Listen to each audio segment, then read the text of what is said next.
Money has always been at the core of human civilization, driving economies, shaping societies, and influencing political systems. In the modern world, the creation and control of money is entrusted to central banks, powerful institutions that function as the architects of monetary systems and financial stability.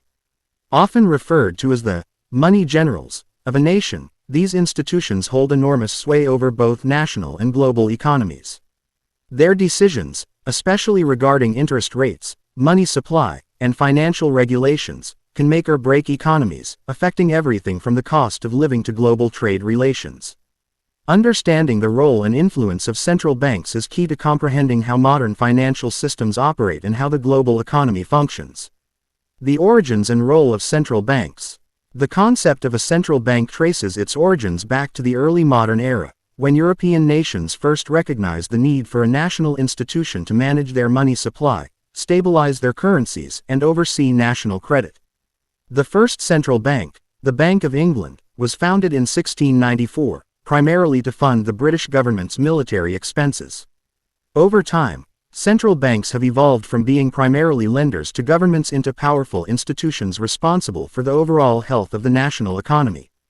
Today, central banks like the Federal Reserve in the United States, the European Central Bank (ECB) in the Eurozone, and the Bank of Japan play a critical role in managing their respective economies. But their influence extends far beyond national borders, shaping global markets and the interconnected world of finance. Central banks are distinct from commercial banks.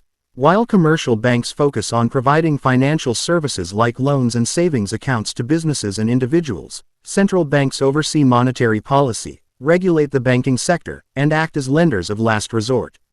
The central bank is tasked with ensuring economic stability, which it achieves through the management of money supply, interest rates, and banking regulations. The money generals, the leadership behind central banks. At the helm of each central bank is a leadership team, often led by a governor or chairman. These individuals, often highly trained economists and financial experts, are sometimes referred to as the money generals because of their strategic role in steering the economy. The term highlights their immense power and influence over national and global financial systems. While central banks themselves are bureaucratic institutions, these leaders are seen as the primary decision makers whose actions are closely scrutinized by financial markets, political leaders, and the public alike. The leadership of central banks is one of the most critical factors in determining the direction of a nation's economic policies. A central bank's governor or president is responsible for making key decisions about interest rates, inflation control, money supply, and even regulatory measures that impact the entire banking system. One of the most prominent and influential central bank leaders in recent history was Alan Greenspan, who served as chairman of the U.S. Federal Reserve from 1987 to 2006. His decisions during the 1980s and 1990s helped shape the global economic landscape, and his actions, including the implementation of interest rate cuts and monetary tightening, had significant effects on financial markets. More recently, figures like Jerome Powell, the current chair of the Federal Reserve, and Christine Lagarde, the president of the European Central Bank, continue to wield immense influence over the global economy. The money generals make decisions that can affect the entire economic landscape, from the unemployment rate to inflation levels, to the health of the global financial system. Central bankers use sophisticated economic models, data analysis, and financial forecasts to guide their decisions. However, their choices are often seen as a balancing act, as they must weigh competing priorities such as economic growth, price stability, and financial system stability. Monetary policy. The central bank's toolbox. At the heart of central banking is monetary policy, the tool by which central banks control the money supply and interest rates to influence economic activity. There are two main types of monetary policy, expansionary and contractionary. 1. Expansionary monetary policy. This is used to stimulate the economy, typically during periods of economic downturn or recession. The primary tool for expansionary policy is reducing interest rates, which makes borrowing cheaper for businesses and consumers. Central banks can also increase the money supply by purchasing government bonds or other financial assets, a process known as quantitative easing (QE). When interest rates are lowered, people and businesses are more likely to take out loans and invest, leading to increased demand, higher employment, and more economic activity. 2. Contractionary monetary policy. In contrast, contractionary monetary policy is used to cool down an overheating economy or to combat inflation. During times of rapid growth, if inflation begins to rise too quickly, central banks may increase interest rates or sell government bonds to reduce the money supply. By raising interest rates, the cost of borrowing becomes higher, which slows down spending and investment. This can help to bring inflation under control and maintain the value of the national currency. In addition to adjusting interest rates, central banks often use other tools to influence the financial system. One such tool is the reserve requirement, which dictates the percentage of deposits that commercial banks must keep on reserve and not lend out. By changing this reserve requirement, central banks can influence how much money is circulating in the economy. Inflation, deflation, and the stability of prices. One of the most important goals of central banks is to maintain price stability, which is typically defined as keeping inflation within a target range.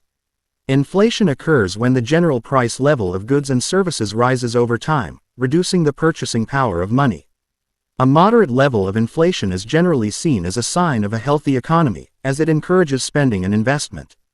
However, when inflation becomes too high, it can lead to serious economic problems. Hyperinflation, where prices rise uncontrollably, can devastate an economy, erode savings, and lead to widespread poverty. On the other hand, deflation, or a decrease in the price level, can also be problematic. While lower prices might seem beneficial to consumers in the short term, deflation often leads to economic stagnation. When prices fall, consumers may delay spending, businesses may cut back on investment, and unemployment may rise, leading to a vicious cycle of economic contraction. Central banks play a crucial role in preventing both high inflation and deflation by managing interest rates and money supply. They adjust these tools to keep the economy in a balanced state, aiming to achieve a modest and predictable rate of inflation, usually around 2% annually, which is considered optimal for economic growth. The global impact of central bank decisions.